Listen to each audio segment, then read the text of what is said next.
Hi, everyone. Welcome back to the Lighthouse Sessions. Today, I have my new friend, Ben Albert, with me. Ben, why don't you introduce yourself and tell us a little bit about who you are and what you do? Yeah, I'm just over here being boring, Jeff. I It's such a big question. Like what I do at the core, who am I, what I do, those are almost two separate questions for me. Because who am I? I'm just a curious guy. Learning every single day. Came from a place where I had not the best background, and started seeking knowledge and started seeking wisdom and mentorship and learned a lot along the way. And my goal is to get the wisdom from the people who have it to the people who need it. Now, some of the ways I do that are just tools. I have a podcast like yours. I'm excited to listen to the show. I know you're just launching it as we record this. So I have a podcast like yours. I do marketing for thought leaders, working with a couple other podcasts. I have a community called Grow Getters Only, but it's really all built around that love of learning, that curiosity, that wonder, and that want to, again, to get the wisdom, the services, the solutions from the folks who have it, the folks that have a problem and maybe could use it. I love that. And I think one of the things, so I'm going to be honest with you, Ben, I used to tell people what to do. I was a business coach and I'd say, you should have a podcast, you should have a book. I got tired of that conversation because nobody wants to be told what they should do. Mhm. Now, what I do is people who have the book, have the podcast, how do we bring you together with the resources you need? So when I saw your profile, I said, Ben and I need to chat because I'm going to be honest with you. I care about the why. I care about the what. I want to bring in people who know the how. Hmm. And so to me, you would be a really logical who for my world. And I sound like Dr. Zeus now. So tell me about your experience, and you can plug your own podcast. By the way, this show, the entire purpose is people watching go, I like Ben, I want to work with him. So don't worry about, can I say this? Can I say that? Yes, you can. Hmm. But how did you get started in podcasting? What was the moment where you went, yes, I need to do this? And then the second moment where you went, no, I can't stop doing this. Interesting. So I was a traveling sales rep for Chobani yogurt.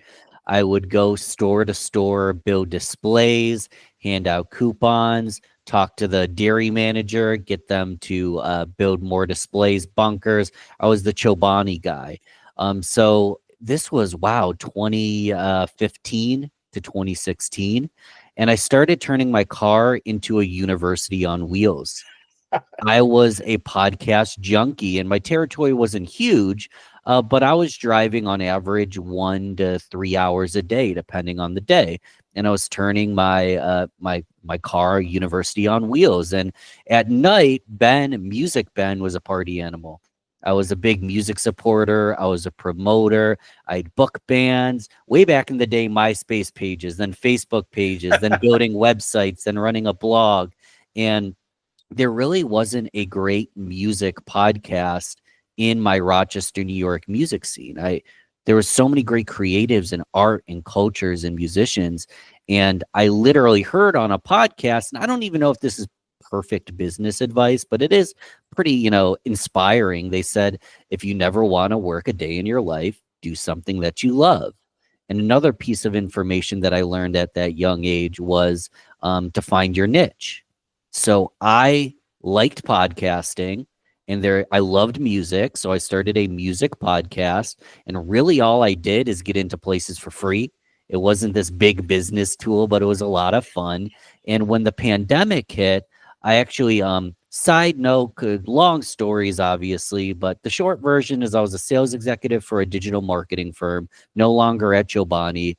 Pandemic hit. I had just started in my role. So last one in, first one out. I got furloughed, and Music Ben was non-essential, unemployed, furloughed, broke. So I had to create Business Ben, move from a music podcast to a business show, and utilize the tool to learn how to run a business, and of course, network and learn from business leaders while I did it. So that's what's behind me if we're looking at the video, Yeah. but Real Business Connections was once called Rochester Business Connections for Rochester, New York. And now we're like a top 5% business podcast globally, all starting from an unemployed person with a rinky-dink business show. I love that. And I think I'm going to ask you a couple of questions, but my favorite podcasting skill is curiosity, which you have in spades. Let's talk about what, you know, most of our audience, they have a business. I fully expect that they'll have a business and a podcast by the time they're done with the two of us. You have a podcast business, which is unique in itself. What is your product per se? How do people give Ben money? And by the way, Yeah. I love that you have personas for yourself, because I always do that too. It's Music Ben still exists. It's still part of me, but it's kind of a branding play that I always want to step into the person. I can be many things. Maybe I have multiple personality disorder, but I can be a music guy. I can be a business guy. I love sports, and I step into what I'm passionate about in each environment.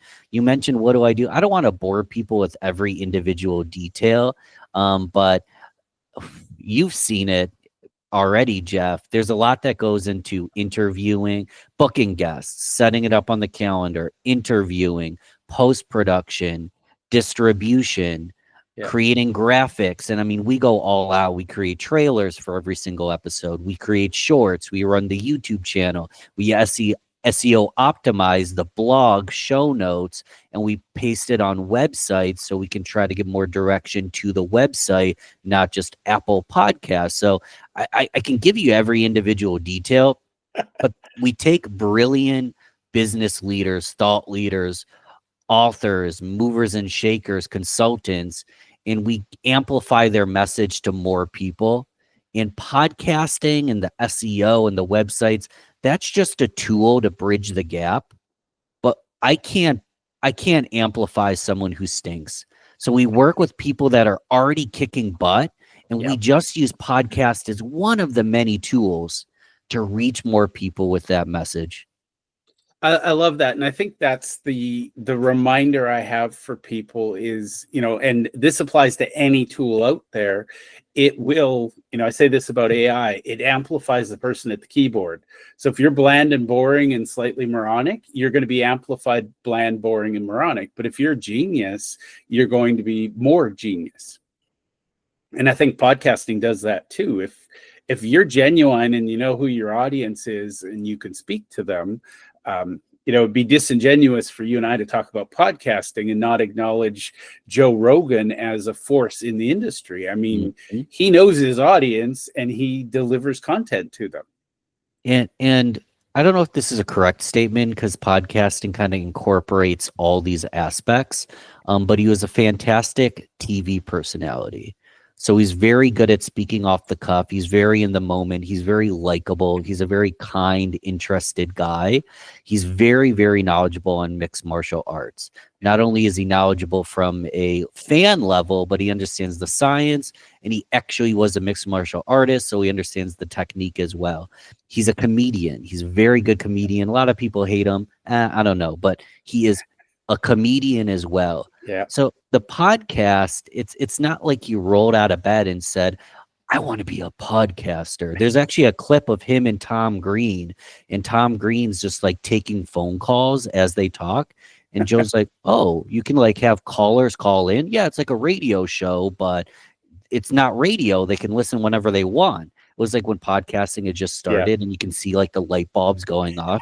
Like, I can have a radio show that's like Netflix on demand. I don't even know if there's Netflix back then. The whole point is, he developed skill sets that made him an interesting human being that, love him or hate him, grabs a lot of attention, and just happened to apply those skill sets to podcasting. But I think he could be on television. He could, he's already done all these things. He's done announcing, and he could be good at any of those things. So it just goes back as a strong example of, if you stink, you might stink at podcasting. But that being said, part of podcasting is documenting the journey.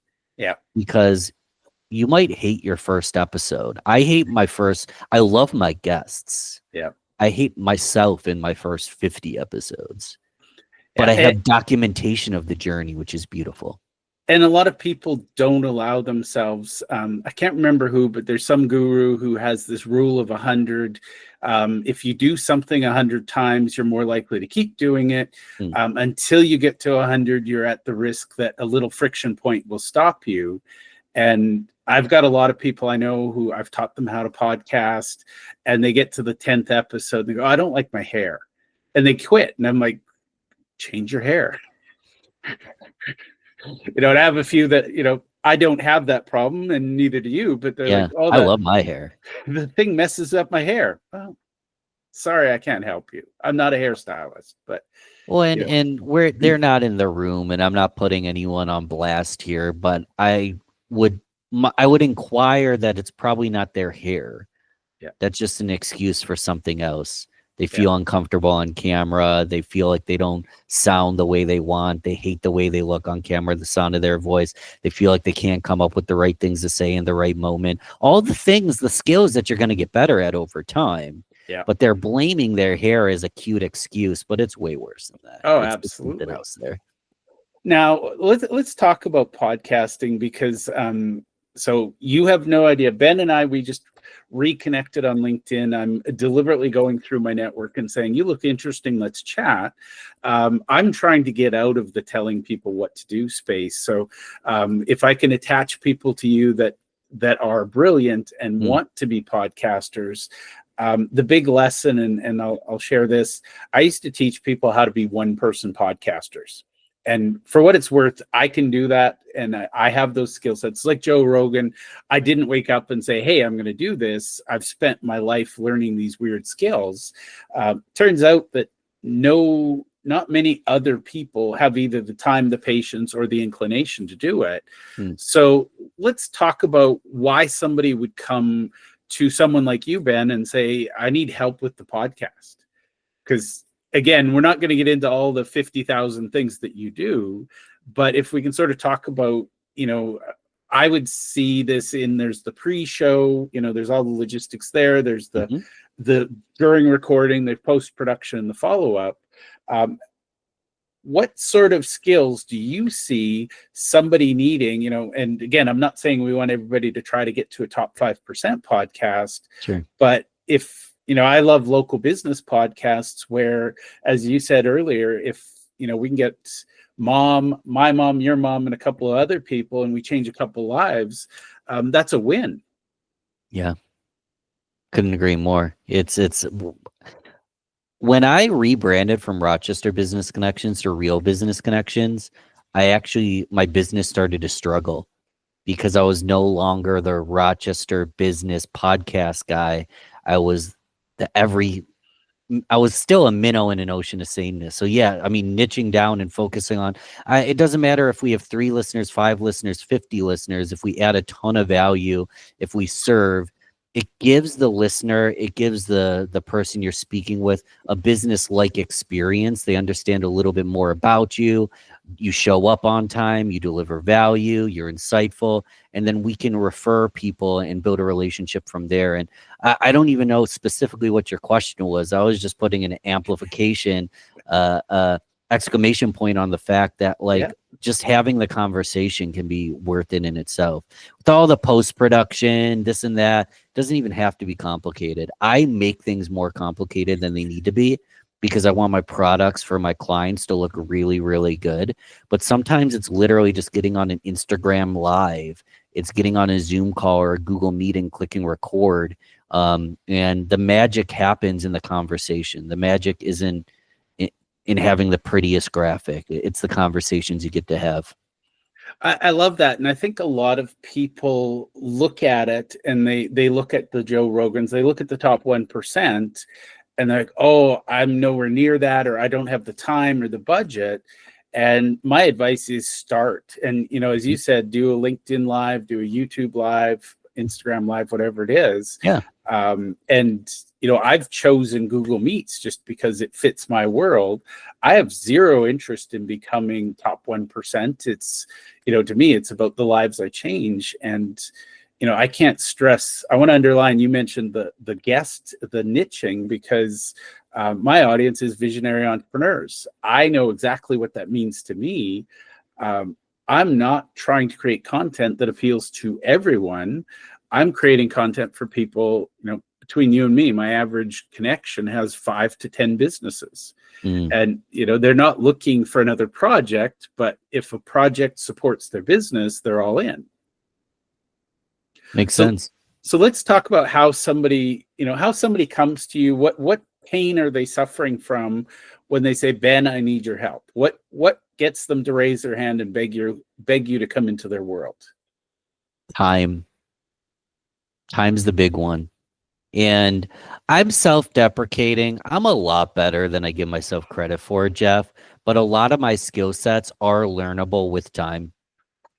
Anyone can learn graphic design. Anyone can learn video editing. When it comes to creating a trailer, there's certain frameworks I look for.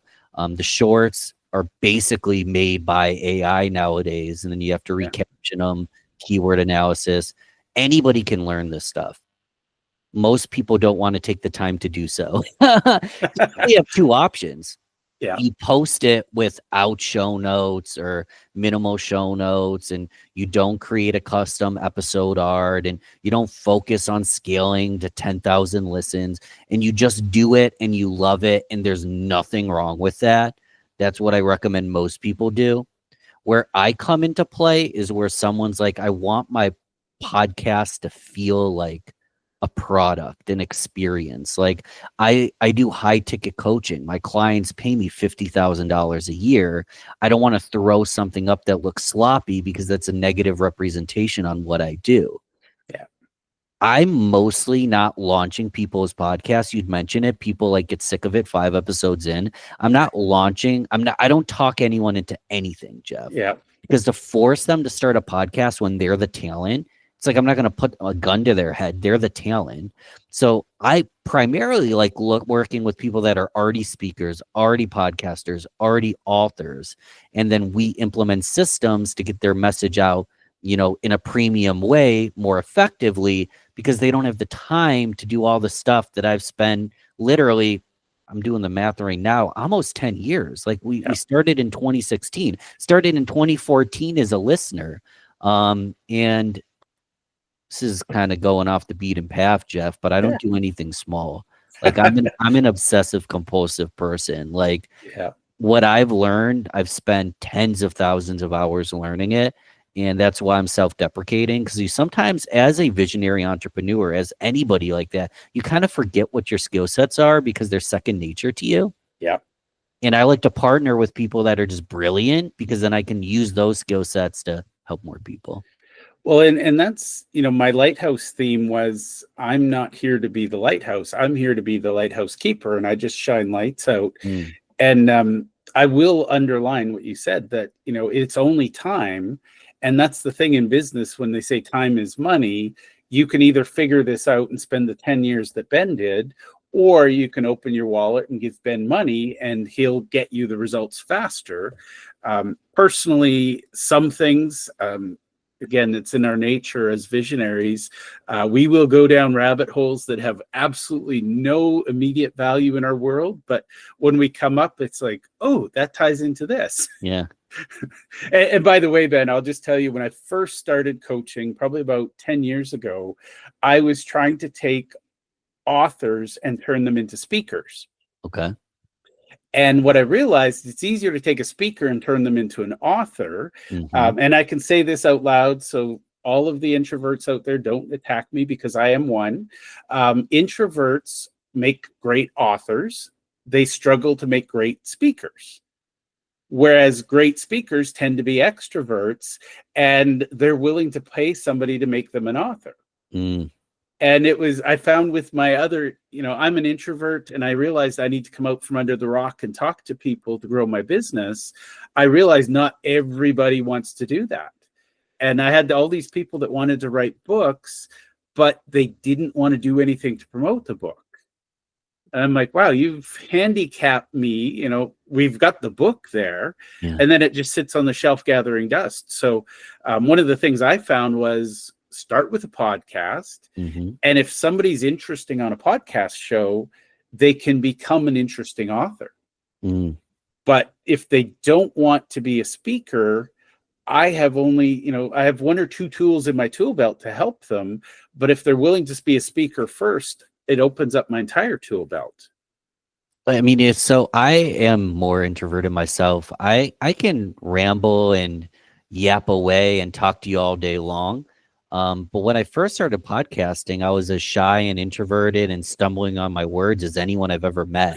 It's kind of embarrassing. I can send you episodes if you want. But the reason I share this is if you're a fantastic speaker, part of why I started a podcast was to ask questions and learn.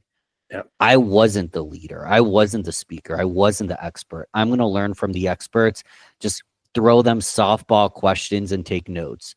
If I'm a fantastic speaker or a great thought leader, maybe I don't start a podcast. I joke because everyone talks about OPM, other people's money. I like to say OPP, other people's podcasts. If you have the gift of gab, if you're a visionary, if you can tell stories, if people enjoy hearing you, go on a podcast tour. And that might even create the book.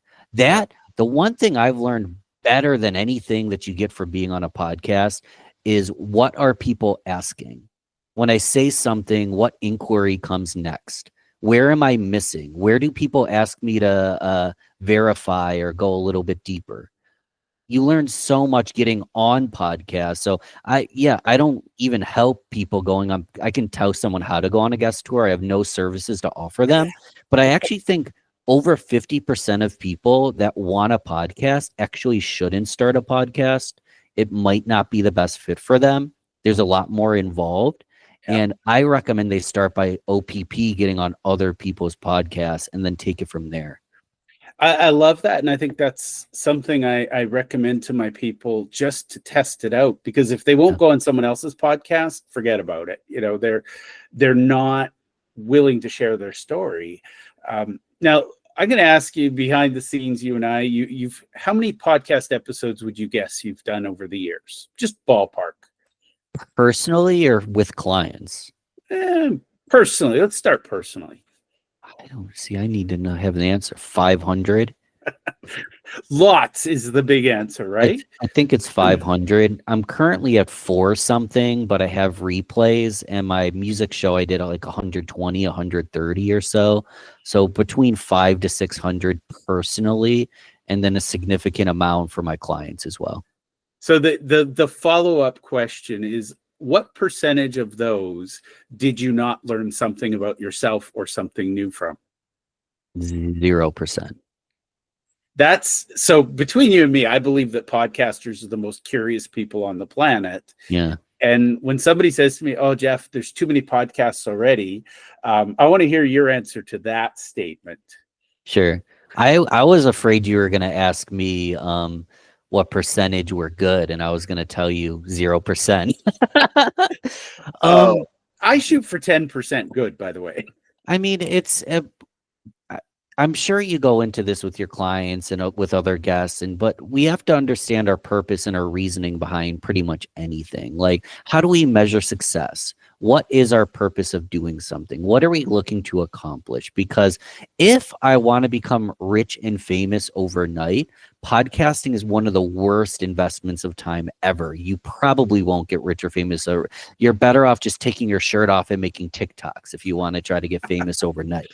But that being said, you mentioned it with the curiosity. I don't think anyone should start a podcast if they're starting it for the wrong reason, because they think there's God gift to the world and they're going to be a celebrity and I'm going to do it as a podcast. They start a podcast because they either want to get their voice out to more people, but part of that is learning, because the best teachers are students as well. They want to get their vision and voice out to more people. And to me, more importantly, they want to fall in love with the process, the journey, the curiosity involved in building something from the ground up.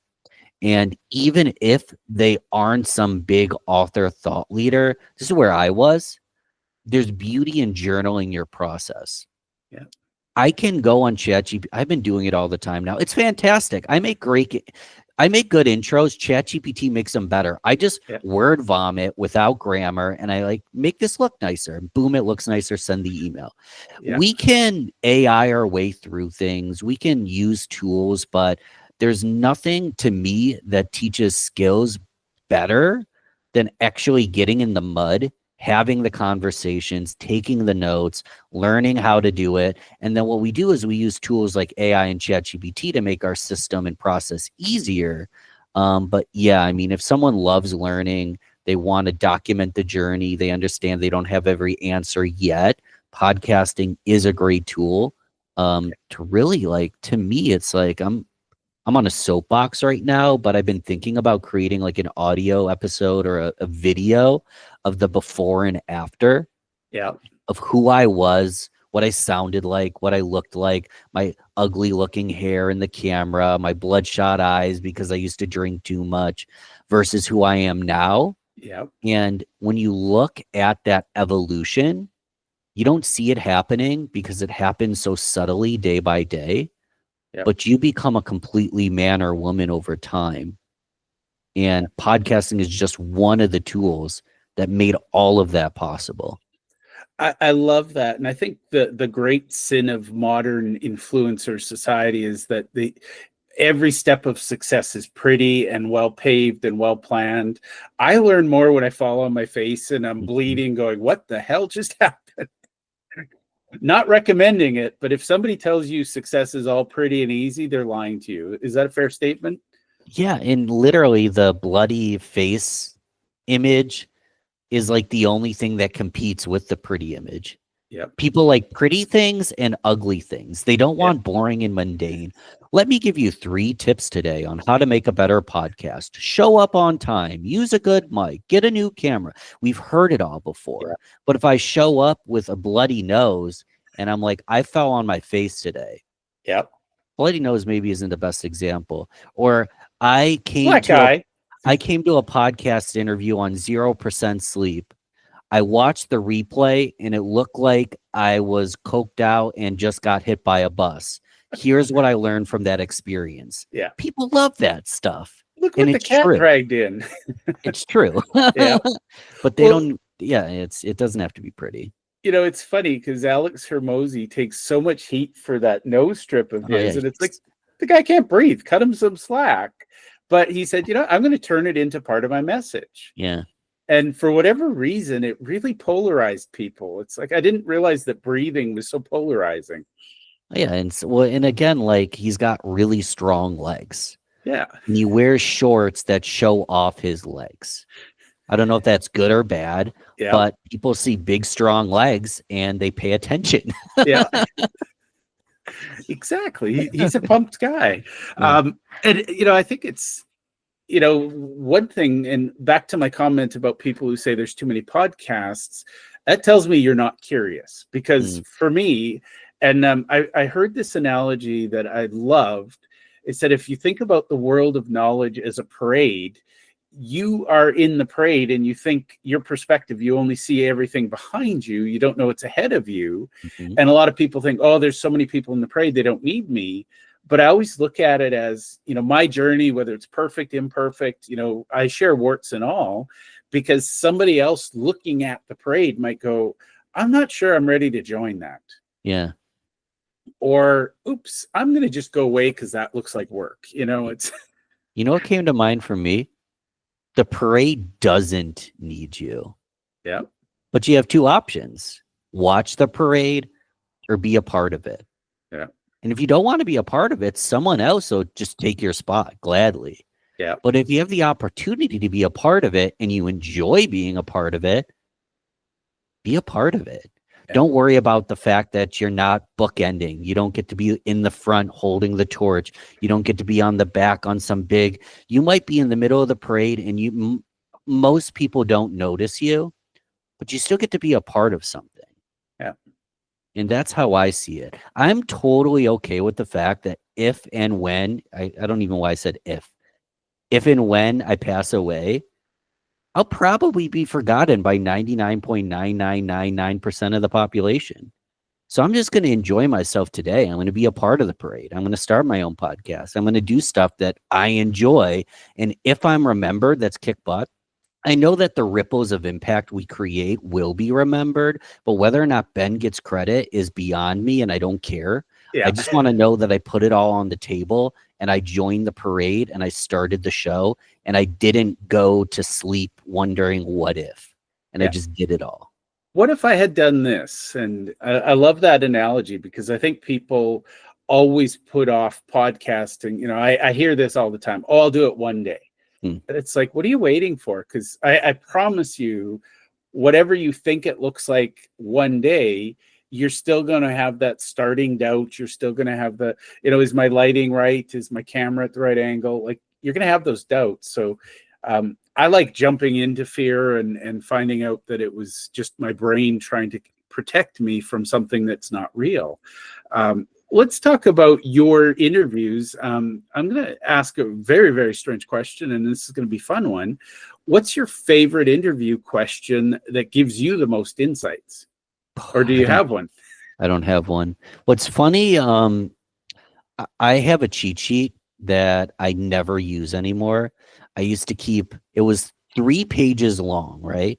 And I had a section where I would go intro, then I'd go slightly higher level questions, then I'd do random deep questions, and then we would do a rapid fire round. So it was 4 pages, and on each side of the camera, I'd have a page. And then when I needed the next page, I'd click, and then I'd have the other page there. And I'd let my guests know, and I still do. I have a cheat sheet over here. So if we glance away, it's not anything you said. It's just like I'm looking at my notes. Yeah. And I still keep something there for their name, their business name, and a CTA, because I don't want to screw up like their Instagram handle or their website or their LinkedIn. Yeah. Won't follow a long list of questions anymore, because to me, the best question is the most relevant question for that exact moment. And it's hard for me to teach this. It's very nuanced, but when are they nodding? When do they feel uncomfortable? Because if they feel uncomfortable, I have 2 options. I either poke the discomfort to figure out where it's coming from, or Find that nerve. or I pivot away a little bit. Yeah. You have to make that decision in the moment. But really, the best question is, tell me more. Yeah.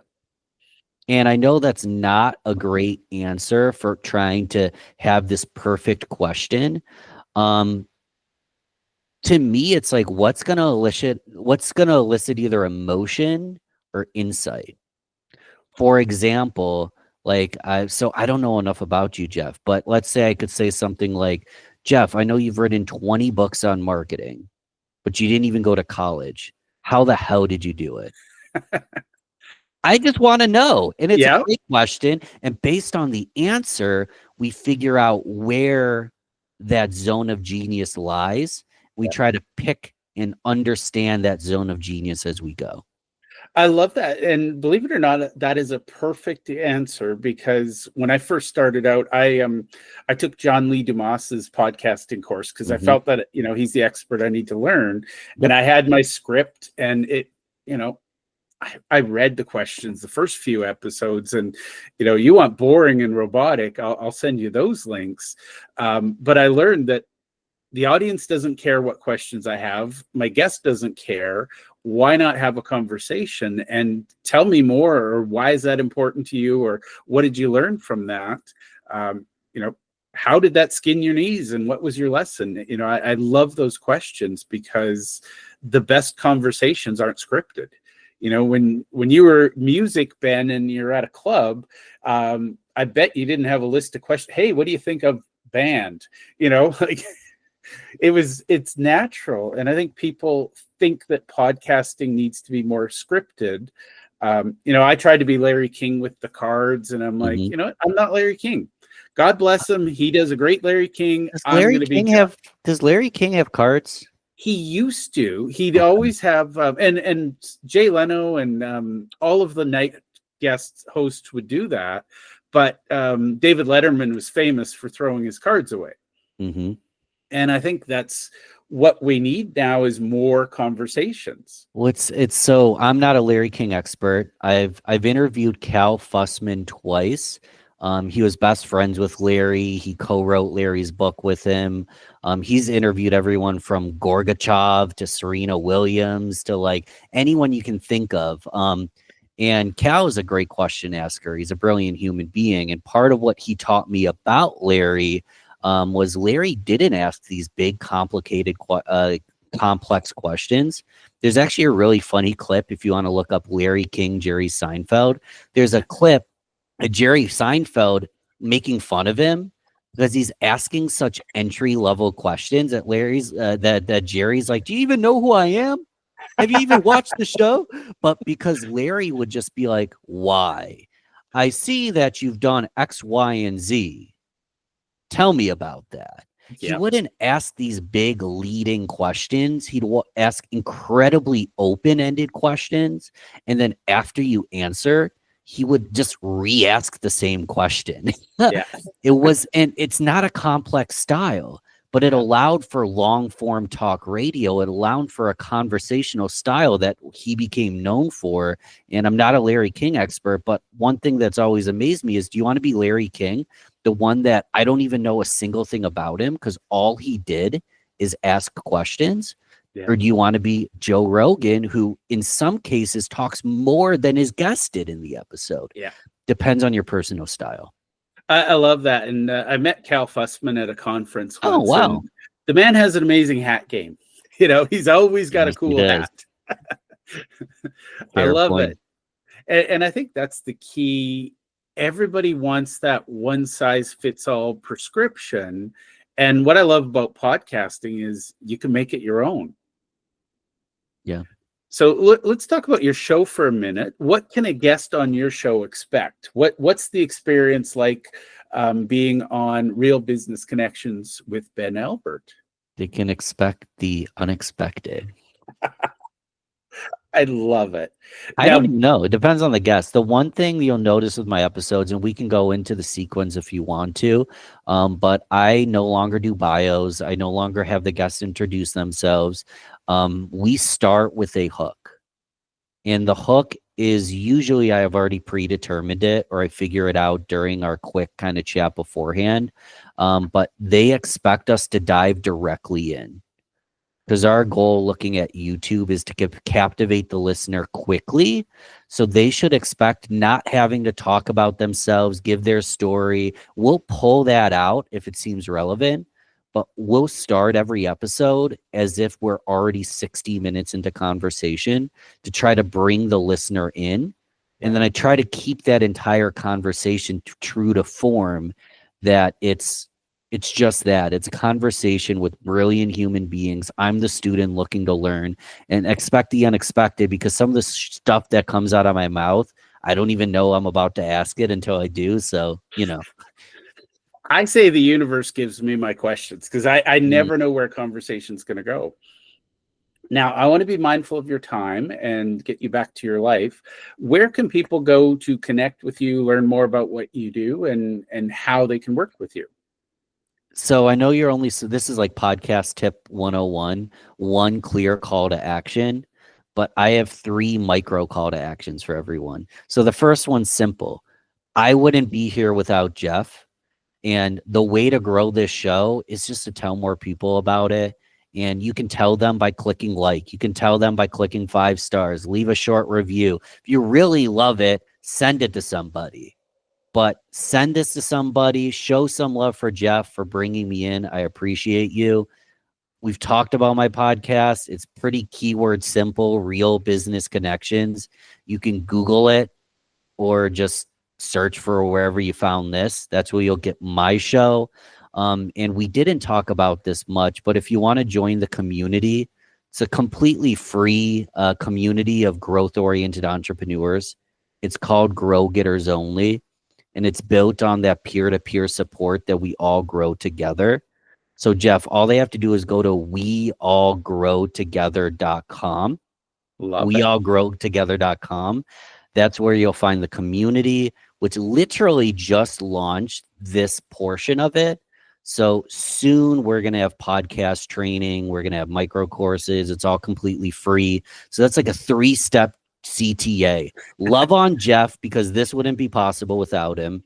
if you like this stuff, possibly listen to my show. Just type in Real Business Connections. But everyone across the board, I think, could benefit by going to weallgrowtogether.com. And that's my infomercial of the day, Jeff. I love it. And by the way, thank you, Ben. And if you like this episode, go find Ben and learn more about him. Now, my favorite question I always leave for last. Okay. Is there anything you wish I would have asked you that I haven't? That's an example of a good question that I don't even know if it's a good question, because you could have asked me 1,000 things. Yeah. Did you ask me how my day is? It's pretty good. What's the weather like no, we don't do weather conversations here. That question always opens up for like something that's going through someone's head that they feel like they have to say, or it kind of prompts them to like give a call to action. My opinion is exactly where the conversation took us is exactly where it was meant to go today. And if the audience thinks the conversation was valuable, I'd love for you to ask me back, but let's worry about that way down the road after people like and share the thing. Awesome. And by the way, that's a great answer. The reason I ask that question is a lot of my guests have ADHD and they get this little thing in their brain saying, I gotta tell them this, but I don't know where to put it. So I put it there as a pressure release before they go back to their day. So go Broncos, Denver Broncos, go Broncos. Well, I had a blast with you, Ben. Thank you for being a guest on the show today. Thanks for having me, Jeff. It was fun.